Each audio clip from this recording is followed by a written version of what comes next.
Saludos a todos, mi nombre es Silfredo Tencio. Hoy quiero compartirles un nuevo estudio bíblico para que juntos vayamos conociendo más la palabra de Dios y enriqueciéndonos en su contenido. Antes de empezar, quiero hacer una oración para entrar en el tema que vamos a tratar hoy. Va a ser una enseñanza de unos 25 minutos aproximadamente, donde tengo la convicción de que el Señor nos va a hablar y que van a pasar cosas maravillosas. Así que ahí donde esto está, le pido por favor que me acompañe en esta oración en el momento que esté viendo este video. Padre Celestial, te doy gracias por este tiempo de estudio. Te doy gracias porque tú eres el que te revelas a nosotros. Señor, quita de mí toda palabra de hombre, que sea tu palabra la que se propague hoy, Señor, y que lo que vamos a aprender, Señor, sea semilla que dé fruto al 100 por 1. Nos permita conocerte más y encender nuestra lámpara con aceite fresco para llegar a dar luz a otros que la necesitan. En el nombre de Jesús, amén y amén. Muy bien, hoy estamos con un tema que no es en sí un tema de estudio general de un versículo, sino que es sobre el contexto de cómo está escrita en muchas partes de la Biblia. El tema es la cosmología hebrea versus el pensamiento griego. ¿Por qué esto es importante? Porque nosotros vivimos en una cultura occidental donde nos domina el pensamiento griego y muchas veces se nos olvida que la Biblia fue escrita hace miles de años atrás y fue escrita en un lugar, en un contexto, en una civilización y en un idioma muy diferente al de nosotros. Entonces, entendiendo, metiéndonos nosotros en ese contexto, en esa cosmovisión, vamos a comprender mucho mejor los mensajes de la Biblia. Hoy les voy a tratar cuatro puntos básicos, hay muchos más, pero estos son yo creo que los más importantes que podemos estudiar y vamos a empezar con este. Hay cuatro diferencias, como les dije, y vamos a empezar con el pensamiento abstracto versus el pensamiento concreto, después vamos a pasar a la apariencia versus la descripción funcional, después a la descripción impersonal versus la descripción personal, y por último vamos a pasar a los nombres pasivos versus los nombres activos. Tal vez en este momento parezca un poquito complejo, pero realmente van a ver que es muy interesante y bastante sencillo. Empecemos con la percepción. ¿Cómo nosotros vemos el mundo? Nosotros que tenemos una formación de la cultura occidental griega, vemos el mundo a través de la mente, del pensamiento, de conceptos abstractos. Los hebreos lo ven a través de los sentimientos. Para el pueblo hebreo y en el lenguaje hebreo es muy importante tocar, sentir, ver, oler, todo este tipo de experiencias sensoriales son las que manejan y estructuran el lenguaje hebreo y su escritura. Para nosotros, como les digo, es más abstracto y ahora lo vamos a ver más adelante. Les doy un ejemplo, el Salmo 1.3, que dice así, dice, es como un árbol plantado junto a corrientes de agua, que da su fruto en su tiempo y cuya hoja no cae. Aquí vemos varios conceptos de objetos y cosas tangibles que el autor pone para darnos una explicación que nos lleve a un concepto espiritual. Tenemos la palabra árbol, tenemos el concepto de corrientes de agua, de fruto y de hoja. El árbol representa la rectitud y la justicia por su tronco. Las corrientes de agua eran para ellos una gran bendición, entonces representa bendición, el derramamiento de gracia y todas estas cosas. Los frutos es aquello que da a conocer al árbol. Entonces ahí ellos hablan, por ejemplo, de los frutos del Espíritu, todos los conocemos, pero también en la época Antiguo Testamento, una persona con un carácter afable y todas estas cosas que habla Proverbios son frutos también. Entonces se refiere a esas cosas. Y la hoja que no cae es prosperidad, porque en una zona desértica, un árbol que siempre se mantiene verde es un árbol próspero, es algo bastante llamativo y bastante deseado. Ahora bien, aquí tengo unas notas y me voy a mover por acá porque no quiero que se me quede nada por fuera. Nosotros en español, inclusive en inglés, siempre usamos términos abstractos y lo vamos a ver en la traducción que se hizo del Salmo 103, versículo 8. Este salmo, recuerden que fue escrito en hebreo porque es Antiguo Testamento y dice así, el Señor es compasivo y clemente, tardo para la ira y grande en misericordia. Aquí tenemos varios términos: compasivo, clemente, ira, misericordia, que son cosas que usted no puede tocar, ni siquiera puede ver, porque no son tangibles. Pero lo tradujeron así porque si se toma la traducción directamente del hebreo, para nosotros iba a ser muy difícil de entender. Para ellos era muy común porque así era su lenguaje, a través de sentimientos, de objetos, como les dije. Y vean qué interesante. Voy a usar solo una palabra, voy a usar la palabra ira, donde dice tardo para la ira. Ira en hebreo es auf, A-U-P-H, auf. Y esa palabra significa nariz. Significa nariz, correcto. Entonces, ¿por qué? Porque cuando una persona se enoja fuertemente, ellos sabían que la persona va a respirar mucho más fuerte y las fosas nasales se la van a agrandar y se la van a enrojecer. Pero si tomamos eso a la traducción actual de nosotros en Occidente, diría literalmente, al decir lento para la ira, diría lento para la nariz, lo cual no tiene sentido para nosotros, y por eso los traductores de la Biblia lo adaptaron a los conceptos abstractos de ira, compasión, clemencia, misericordia. Cada uno de ellos tiene su referencia en hebreo, pero por cuestión de tiempo solo les voy a dejar el de ira. Ahora bien, la segunda característica, la descripción de los objetos. Los griegos y nosotros en Occidente definimos los objetos según su aspecto. ¿Qué le digo? Por ejemplo, un perro, se me viene a la mente que nosotros tenemos aquí dos mascotas. El perro, ¿cómo lo define usted? Lo define por su tamaño, si tiene mucho pelo, poco pelo, si tiene orejas largas, orejas cortas, si tiene cola corta, cola larga, si se le cae el pelo, no se le cae el pelo. Todas esas cosas usted define el perro según sus características, si ladra o no ladra, si es carácter amable o no amable. En el caso del lenguaje hebreo, se describe el perro o el objeto de acuerdo a su función. Y vamos a hacer un ejemplo bastante interesante, que en esto sí les pido a los que tienen acceso a internet o tienen varias versiones impresas de la Biblia, lo hagan, porque una cosa es lo que yo les puedo decir acá como Sigifredo Tencio, y otra cosa es que los revisen en las Biblias. Hay una palabra en hebreo que se llama agil, A-Y-I-L, se podría transcribir en español, agil. Esa palabra es la misma para decir siervo y para decir roble. Y la palabra literalmente agil significa líder fuerte. Entonces, ¿por qué? Porque el siervo para los hebreos era un animal poderoso del bosque que dominaba, era un líder del bosque, era fuerte, llamativo, y el roble es igual, es una madera fuerte que sobresalía en el bosque. Entonces era líder fuerte. Tanto el siervo como el roble eran líderes fuertes. Pero vea cómo trataron de transmitir ese concepto a través de las versiones de las Biblias. Vámonos al Salmo 29.9. Salmo 29.9. Les voy a leer la Reina Valera 1960, que es la que todos conocemos, y dice así: voz de Jehová que desgaja las encinas. Pero si nos vamos a la versión de 1909, el mismo versículo dice: voz de Jehová que hará estar de parto a las siervas. Si nos vamos a la nueva versión internacional, dice: la voz del Señor retuerce los fuertes robles. Y en la traducción lenguaje actual dice: la voz de Dios retuerce los robles. Vean qué interesante, que son el mismo versículo, y en unos habla de siervas pariendo, en otro habla de retorcer robles, en otro habla de desgajar encinas, y en sí el concepto que trató de hacer el traductor es el mismo. ¿Qué quiere decir? Si lo agarráramos a forma literal, a nuestro lenguaje actual, en nuestro contexto actual, eso debería decir algo como esto: la voz de Dios hace que los líderes fuertes se doblen, porque acuérdense que el líder fuerte es agil. Pero entonces, ¿qué pasa? Si nosotros no sabemos eso, vamos a decir: ¿por qué la voz de Jehová hará que las siervas estén de parto?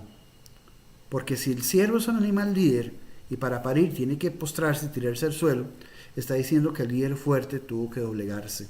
Igual tuvo que decir que los robles se retorcieron, como dice la traducción del lenguaje actual, o que se desgajaron las encinas. Cuando una encina se desgaja, cuando saben que un árbol se desgaja, el árbol cae al suelo.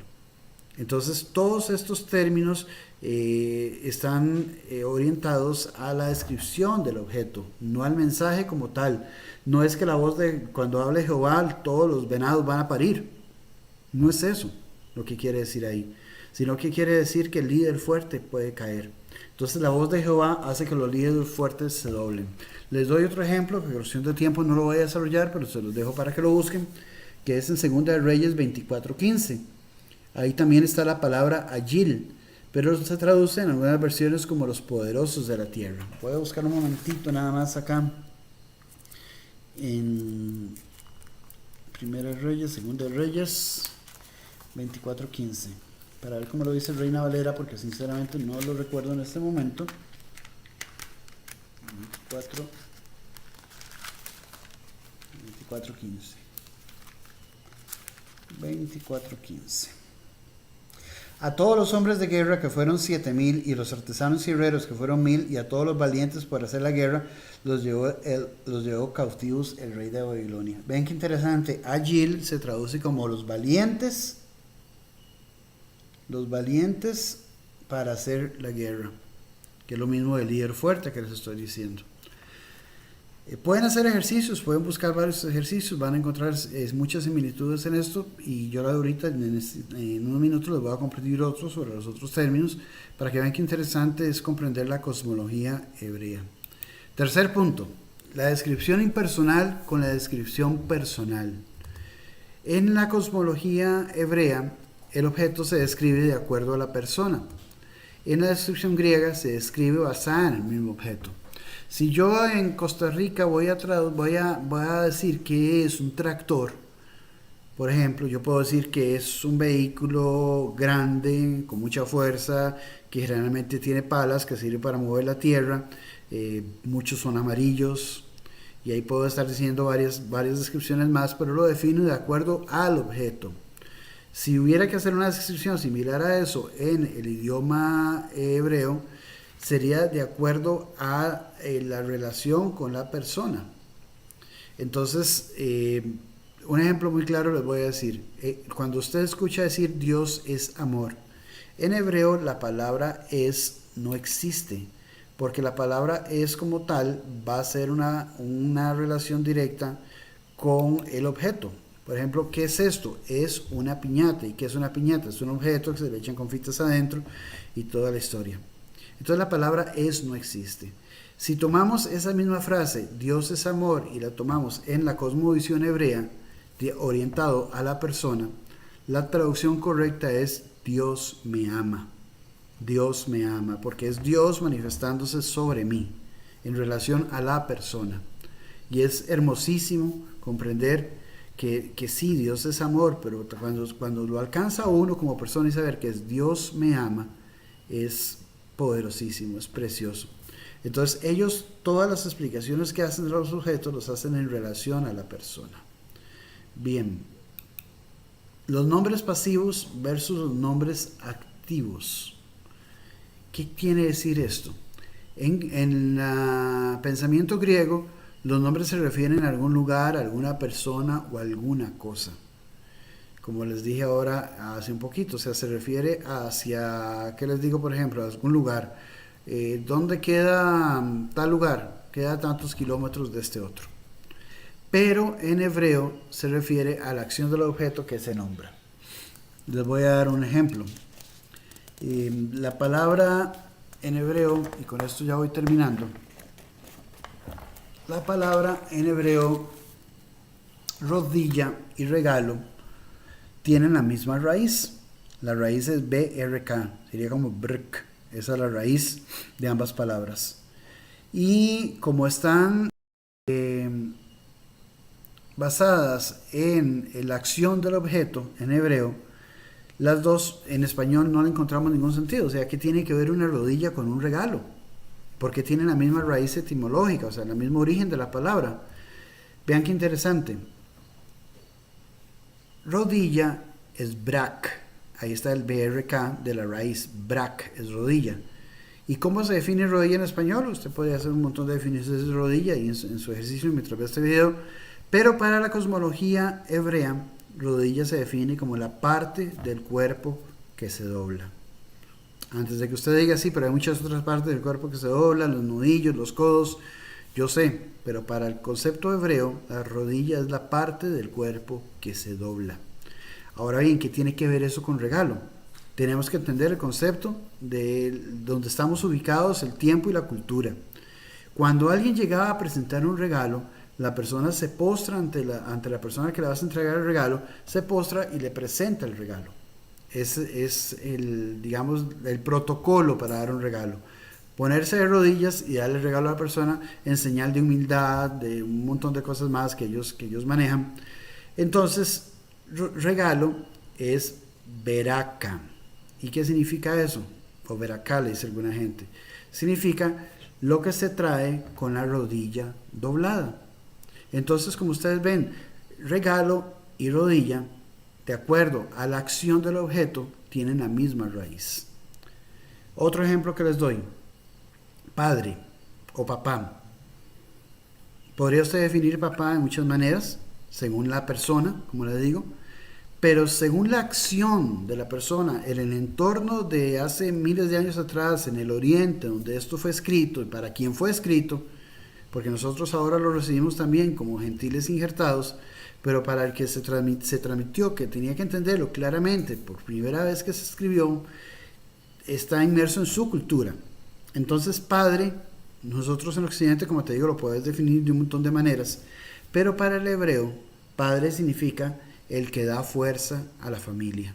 ¿Por qué? Porque era la función del padre en ese tiempo. ¿Cómo se traduce madre?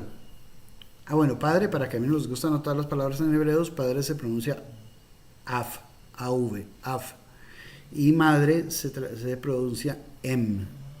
Por eso af es afa padre, viene de af, de la raíz de padre. Madre es em, y madre significa la que une a la familia.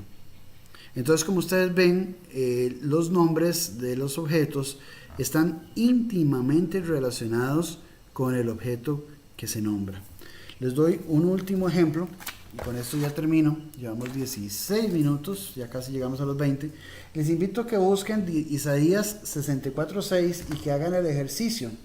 Yo se los voy a leer y ustedes pueden hacer el ejercicio en su casa para que ustedes puedan decir qué quiere decir con las características. Voy a poner la diapositiva número 1.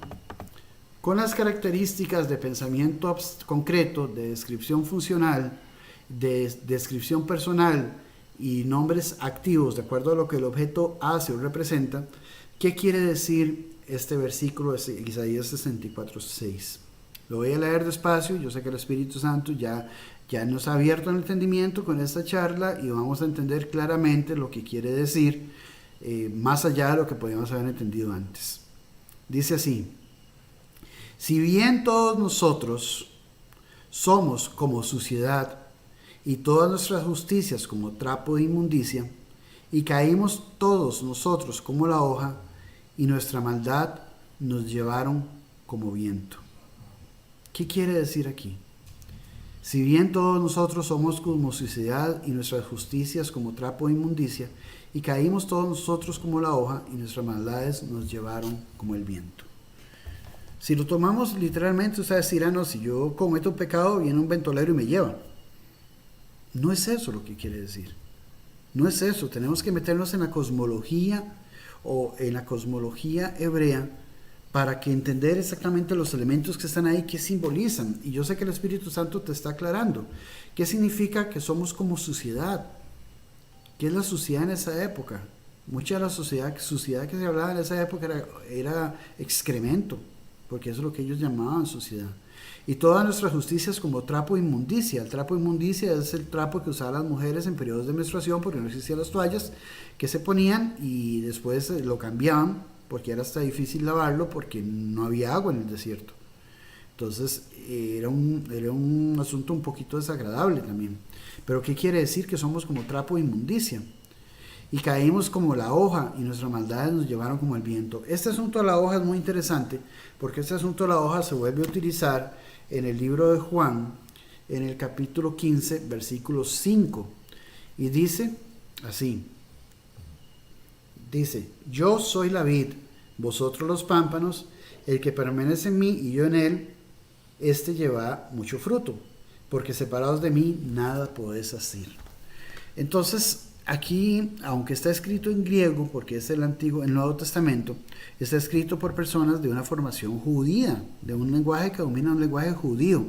Entonces ellos siguen utilizando los conceptos de pensamiento concreto y de descripción personal y activos. Vieron en el anterior que decía que nosotros somos como trapo de inmundicia, o sea, se refiere a la persona, no se refiere a otra cosa. Y aquí está hablando también de nosotros, que somos pámpanos. Entonces habría que investigar qué simboliza un pámpano, cuándo se da un pámpano, qué función tiene el pámpano y por qué dice que separados de él no logramos nada. Hay una canción que les voy a dejar al pie de este video en YouTube, que es una canción que dice Pequeña hojita mía, que es una adoración judía, que está en hebreo y en español traducida y con subtítulos, donde habla sobre eso, sobre que somos una pequeña hojita, que si nos separamos del árbol nos morimos, y qué pasa con la hoja cuando el viento la arranca, que si van a haber tiempos difíciles, de mucha lluvia, de poca luz y todo eso, pero que la hojita no se separe del árbol. Y es una canción que representa muy bien el pensamiento de la cosmovisión judía. Entonces, cuando leamos la Biblia, con esto termino, ya llegamos a los 20 minutos que les dije que vamos a durar. Cuando lean la Biblia ahora en adelante, tomen en cuenta qué significan los elementos que están ahí, porque tomar la Biblia al pensamiento de ahora, del siglo XXI, en nuestro contexto del siglo XXI, nos puede causar muchos problemas. Podemos apartarnos muchísimo de lo que Dios quería dejar expreso a través de los escritores, inspirando a los escritores para nosotros. Entonces es nuestro deber y casi hasta nuestra obligación meternos en lo que es la cultura hebrea y la cultura griega de esa época para saber exactamente qué era el mensaje que se estaba dando en ese lugar, porque es donde empiezan las doctrinas de cosas que aplican a este momento y dicen, no, esto dice la Biblia, así lo dice como tal, como el ejemplo que les di ahora, que si pecamos nos lleva el viento. Cualquiera podría decir, no, entonces seguro yo no estoy pecando porque he hecho cosas y nunca me ha llevado el viento. Pero ¿qué quiere decir esas cosas? Porque entonces peligramos con llevar un mensaje que no es palabra de Dios, sino que es palabra de un hombre o de una mujer del siglo XXI en el occidente, totalmente separado del lugar donde fue escrito la Biblia, del pensamiento donde fue escrito la Biblia, del lenguaje donde fue escrito la Biblia y del tiempo donde fue escrito la Biblia. Por eso estos temas son tan importantes y yo le invito a que siga con nosotros en los estudios bíblicos, porque vamos a tratar varios temas que también se han manipulado muchísimo. Probablemente el próximo video que van a ver va a ser sobre la famosa prosperidad, que tanto han hablado de la prosperidad, de que mucha gente habla solo de prosperidad, y antes se hablaba de que había que ser muy humilde, que había que andar con los zapatos rotos. ¿Y qué quiere hablar la Biblia exactamente? ¿Qué nos quiere decir Dios de la prosperidad a través del mensaje que está en la Biblia? Y adaptarlo a nuestros tiempos, no tiempos de consumismo, no tiempos de capitalismo voraz, sino en el tiempo de la Biblia que se hablaba de prosperidad. Entonces ese va a ser nuestro próximo tema. Por ahora es todo lo que quiero compartirles, esperando que les haya sido mucha bendición. Les recuerdo el número de nuestra congregación, es el 8453-4141. Nos pueden escribir por WhatsApp, hacer sus consultas, y también les pido que estén orando por nosotros porque estamos empezando una obra aquí en Rivas de Pérez Celedón y creyéndole al Señor que Él va a hacer cosas grandísimas. Pero es muy importante que nos tengan en oración. Gracias a Dios ya tenemos el terreno para la gloria de Él, y en el 2022 tenemos en nuestro corazón empezar la edificación del templo. Por ahora estamos en redes sociales, como en este caso en videos de YouTube, no deteniendo de llevar el conocimiento y la palabra de Dios a todos, pero sí queremos, cuando esta pandemia pase y esto termine, tener un contacto más cercano con la gente de aquí cerca de Rivas y los que nos vengan a visitar de fuera también. Por ahora es todo, los bendecimos nuevamente, muchas gracias y hasta pronto.